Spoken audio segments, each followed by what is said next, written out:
Hello everyone and welcome to AltcoinXP. This lens is dirty, let me start over. Hello everyone, my name is Anthony and welcome to AltcoinXP. So the reason we must boycott BlockFi, it's because they believe in rehypothecation. For those of you that are already familiar with financial stuff and what rehypothecation is, you already know why it's dangerous and you don't need to continue watching this video. For those of you who are not familiar with rehypothecation, it's the practice of using someone else's collateral as your own collateral to take out loans. Let me go and show you this on paper. So essentially what happens here is, say you give BlockFi 10 BTC, and you use that as collateral to take out, say, a $60,000 loan.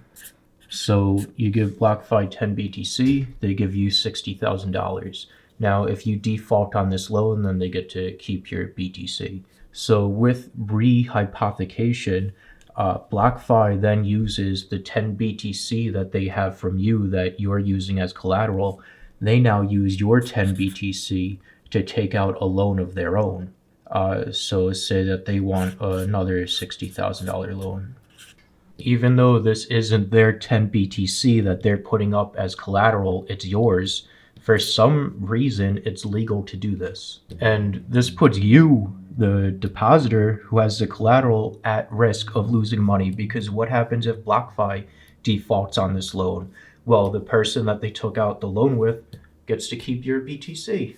I envisioned drawing that out to be way cooler than it was, so sorry if that was a boring visualization, but that's what we got. So the problem with this is that, say that BlockFi defaults on the loan that they took out using your collateral, well, their creditors are the ones who get your collateral back to pay back their loan. Even though it was your money in the first place and you did nothing wrong, that's just unfortunately how it works. And I know BlockFi, Zach Prince goes on interviews and whatever, saying that your funds are secure, your funds are put into Gemini as trust or whatever. And yeah, they're secure from hacking in that sense. They're safe from being hacked or whatever, but they're not safe from creditors getting them due to bad rehypothecation loan situation. And BlockFi really believes in rehypothecization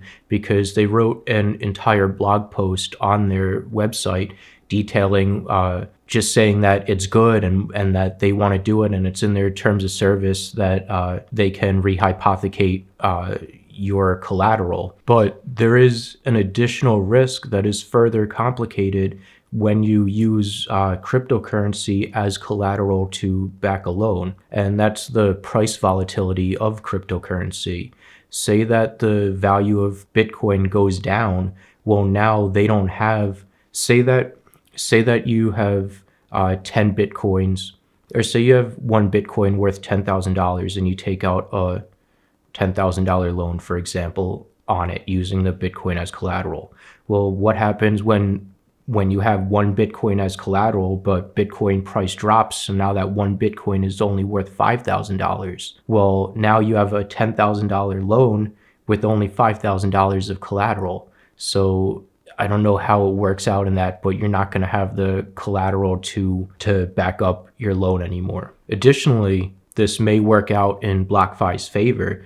Say that the opposite happens and Bitcoin's price goes up, or Ethereum's price goes up, or another collateralized asset goes up. Well, that can work out in their favor because now they have more collateral than the loans that they took out. And they very well may choose to play this game and make money off of it if they believe the price of cryptocurrency is going to go up. And they may get greedy with it and over-collateralize, betting that the price of cryptocurrency is going to go up. But as a user, we have no control over what they are doing with our money, how they're investing it, how they're taking out loans, how they're playing the market and playing these games and everything. So it's not just a you don't own your crypto unless you own your keys and everything's safe because your money's in Gemini it's more than that, because it's not just you're at risk from being hacked or whatever. You're at risk of BlockFi playing games with your money and losing it. And now you may be thinking like, oh, all I did was deposit my cryptocurrency into a BlockFi interest account. I didn't put it up as collateral. So how are they collateralizing it, recollateralizing it, if it was never collateral in the first place? And I think the answer to this comes in the issue is that they're commingling funds. And what I mean by that, and Zach Prince has gone on record in interviews saying this, that no matter what account you have on BlockFi, it all goes into the same Gemini custodial account. So there is no difference in cryptocurrency that they hold on whether that cryptocurrency is deposited as an interest, as into a interest account, or if it's deposited as a collateral account. The way that traditional banks, I guess, offer protection from this is that they would be separated. There would be separate accounts so that BlockFi wouldn't be able to collateralize or rehypothecate funds that aren't collateralized. And this may be like a clever scheme to protect themselves by commingling funds, but it'll never be in the end user's favor. Best case scenario is, let's say that BlockFi puts all their funds into the Gemini custodial account. And best case scenario, say that they only rehypothecate funds that are collateralized on. So now they have all the interest earning funds as extra leeway to pay for loans that they do default on, or bets that do go south, say that Bitcoin's price drops or whatever. Now they have all the uncollateralized interest money in this Gemini account that they can use to pay these loans out.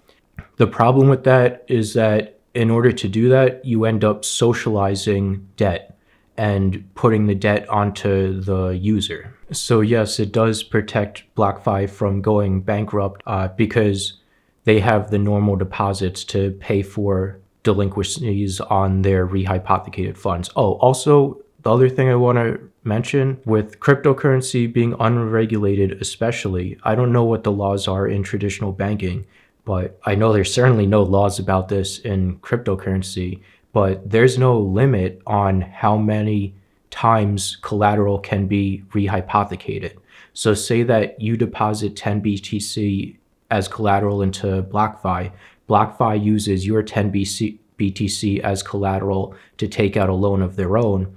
And now that person that they're taking out a loan with uses that 10 BTC to take out a loan of their own. So this chain can keep going on and on and on and make things even more complex and risky in that regard. I know one of the arguments Zach Prince made in his blog post is that rehypothecation stimulates and helps the economy grow by there being more liquidity to the market, I suppose. But why does he need to be in control of stimulating the economy?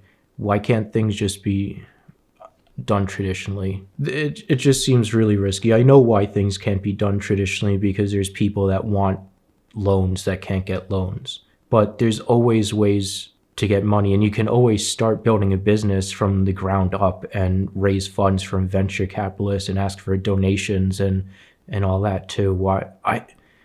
I really hate loans, taking out loans and everything. I hate being in debt. I haven't had any debt since 2004 or something like that. So say that BlockFi has 1,000 BTC that they're holding. Say that 300 of it is collateral, and 700 of it is in interest accounts, i.e. interest accounts. Now, these 300 are user collateral that users have deposited to take out collateralized loans of their own. So let's say best case scenario, BlockFi is only using 300 to rehypothecate, and they're keeping the 700 in there as a safety net. Well, if BlockFi defaults on their rehypothecated collateralized loans, well, now this 700 BTC in the deposited interest earning account is going to be used to pay back this. This way, BlockFi stays in business, but all the losses that BlockFi took are being socialized onto the end user. So now everyone that has BTC in their account, even if you did nothing wrong this way or that way, honestly, but even if you just have an interest earning account, you're going to lose 30% of your money. Now, this completely erases any interest that you've accumulated over the years. Say that you put 1 BTC in, and say that now you have, after 5 years of earning 5% interest or whatever, now you have like 1.5 BTC, or now 30% of that is going to be taken to pay back this loss. And now the 1.5 BTC that you invested and saved and earned interest on, now you only have 1.05 BTC. I really hope that makes sense. I feel like I probably could have did a better job of explaining it. So I suppose another solution, instead of boycotting BlockFi, is for BlockFi to publicize all of their rehypothecations and their balance sheets and investments and what they're using the money for and all that. I really doubt they're going to do that. But even if they do that, we have to trust that their records and what they're showing to us is accurate. There's not a blockchain that all this rehypothecization stuff is being put onto. There's not a distributed trustless ledger, so we still have to trust their records and everything. And also, we have to trust someone who will review and make the public aware of any foresight or issues that come up. So that's the additional thing, that even if you publicize your records and everything, you still have to have people watching over this stuff in the public that's going to make end users aware if there's any issues. So I also, though, did find this one paper. I'm just going to show it to you real quick. I didn't read the whole thing. I read like 4.5 or 5 pages out of like 63 pages. And I'm going to be honest, it's way too complicated for me to understand. Here's what it's called: Collateral Reuse in Shadow Banking and Monetary Policy. I think this paper is going to be very insightful to me and to other people. It seems like there may be a way that you can strategically rehypothecate funds, but I also believe in doing so, in the strategy to rehypothecate funds, say that there is an optimum strategy and it does work out, you're still putting all of your faith into BlockFi in the strategy, that they have to manually do this strategy, manually implement this strategy, and they can't get too greedy with the strategy or anything like that. Like, there's still a level of end user trust that we have to give to them. And I'm also unsure, and I really doubt BlockFi, let's say that they do have a optimum rehypothecation strategy, they probably don't even want to talk about it. It may be a trade secret or whatever that gives them an advantage to their competitors if their strategy is good. Or if their strategy is bad, they expose themselves to the public as being risky idiots. So I really doubt that, say that they do have a rehypothecation strategy, that they're going to make it public and make it auditable by the public, so that we feel more secure in giving them our money. So that's why I think the best solution is to just boycott BlockFi and don't give them your money, because it's ridiculously risky. And giving them your money signals to other people to start up these same businesses and to do the same exact business strategy as BlockFi and to rehypothecate. And it seems very unethical to take someone else's money and put someone else at risk of losing money. Look, guys, at the end of the day, this is not something that we should be supporting as a cryptocurrency community. Stuff like this is why cryptocurrency was created, to keep people from manipulating money. I get that it's enticing to put your crypto somewhere that'll earn interest. And I guess I see that it's enticing that they have high interest rates and all that, but we do have a personal responsibility to put our money into wise places. So yeah, guys, that's the end of this video. I really hope that it was helpful or insightful, and please like, subscribe, and share this video. And I do have donation addresses in the description for Bitcoin and Litecoin. Thank you, take care, and goodbye.